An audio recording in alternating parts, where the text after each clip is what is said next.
Madame, Monsieur, bonjour, chers internautes, bienvenue à ce nouveau numéro de notre émission à bâton rompu. Madame, Monsieur, nous recevons ce matin Monsieur Jean-Rémy Yama. Monsieur Jean-Rémy Yama, bonjour. Bonjour. Nous vous recevons sur ce plateau pour parler de la grève du SNEC, du Syndicat national des enseignants et chercheurs. Quelle est la raison qui vous a poussé à faire cette grève? Merci, nous sommes effectivement en grève et d'ailleurs nous sommes au piquet de grève à l'entrée de l'université Omar Bongo. Nous sommes en grève depuis le 14 juillet. Les mobiles de notre grève, c'est tout simplement demander à notre employeur, qui est l'État, de respecter ses engagements. Ça se résume tout simplement à ça. Maintenant, on pourra regarder dans les détails de quel engagement il s'agit.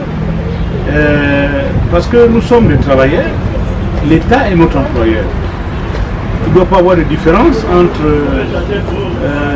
les travailleurs du privé et ceux de la fonction publique. Il se trouve tout simplement que notre employeur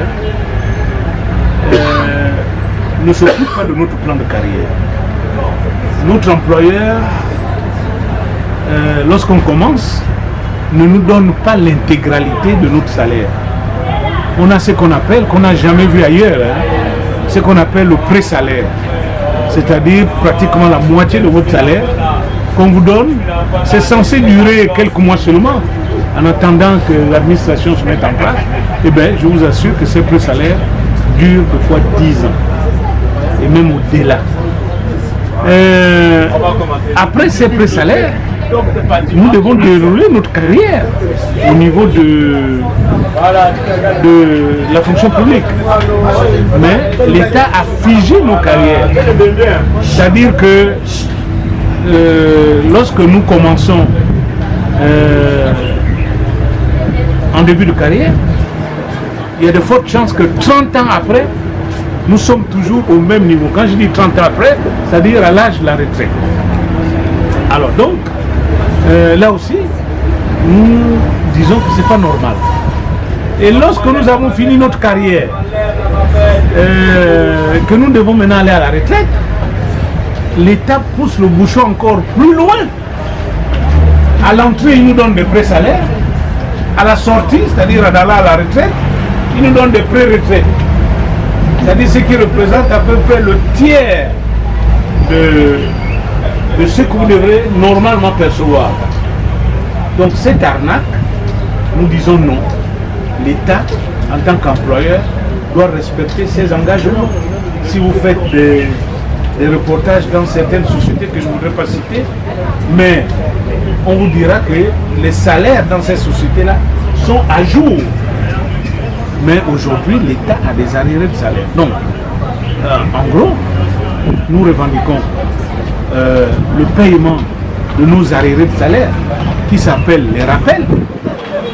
Nous revendiquons les régularisations des situations administratives, c'est-à-dire notre carrière, elle doit se dérouler correctement.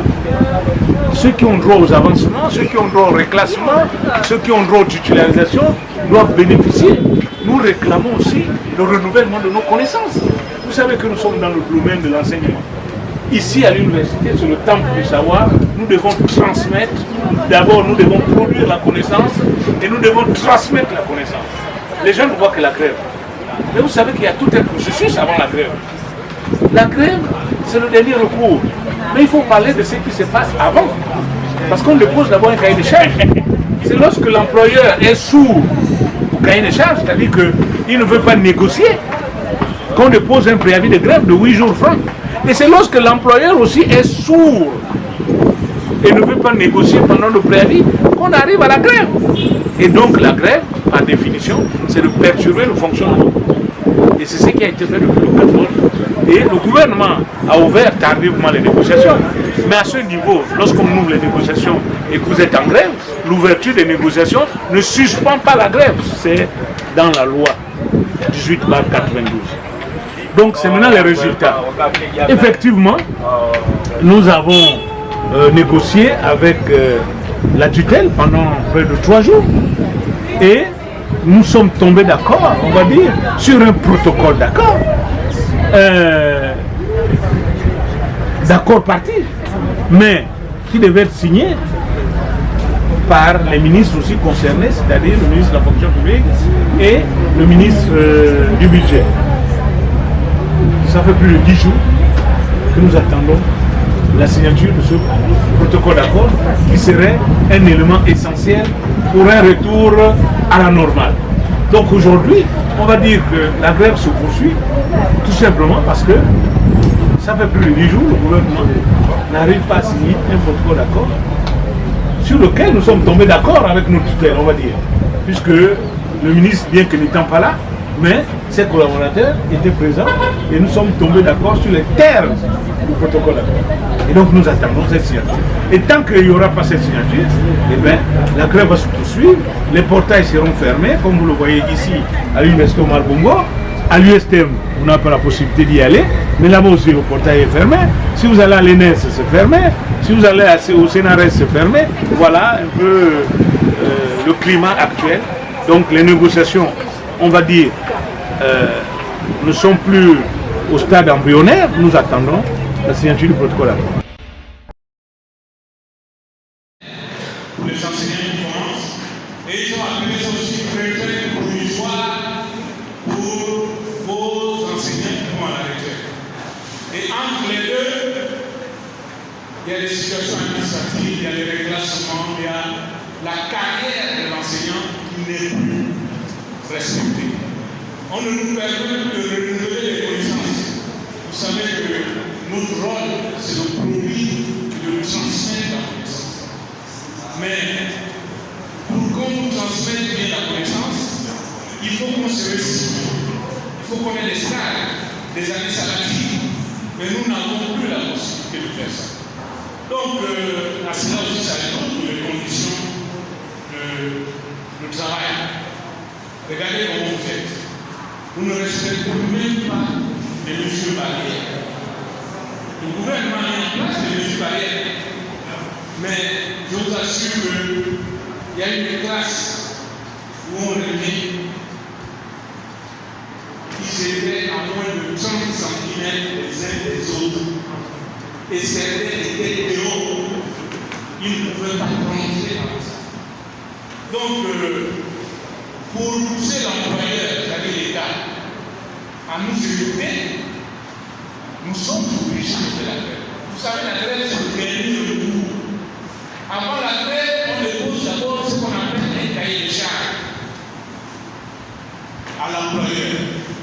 Et si l'employeur veut les négociations, vous ne rentrez pas en grève. C'est ça la loi aussi, quand on a un syndicat. Mais quand on dépose le cahier de charges, nos employeurs ne réagissent pas. Et la loi dit, si on ne réagit pas au cahier de charges, vous déposez un préavis de grève pour obliger l'employeur à réagir. Un préavis de grève, c'est 8 jours ouvrable. Et la loi dit, si l'employeur ouvre les négociations pendant les 8 jours du préavis, ça suspend la grève. Mais l'employeur n'ouvre pas les négociations. Et donc, la grève devient quoi? Le dernier recours. Et c'est ce qui arrive à nos enseignants.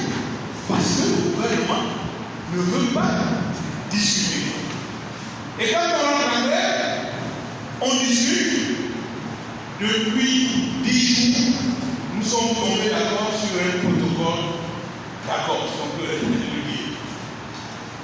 Mais nous attendons la signature de ce protocole d'accord. Et nous sommes surpris. Le secrétaire général du ministère, qui est le porte-voix du ministre, eh bien, il menace. Il menace les ministres. Il menace tout le monde, alors que la loi est claire. Lorsque vous êtes en grève pour revendiquer des salaires plus, on ne peut pas suspendre vos salaires, votre rémunération. Or, tout ce que je viens de délivrer, ce sont des salaires plus. Donc, ce n'est pas votre enseignant qui est contre nous. Si on veut que les choses bougent, il faut la solidarité.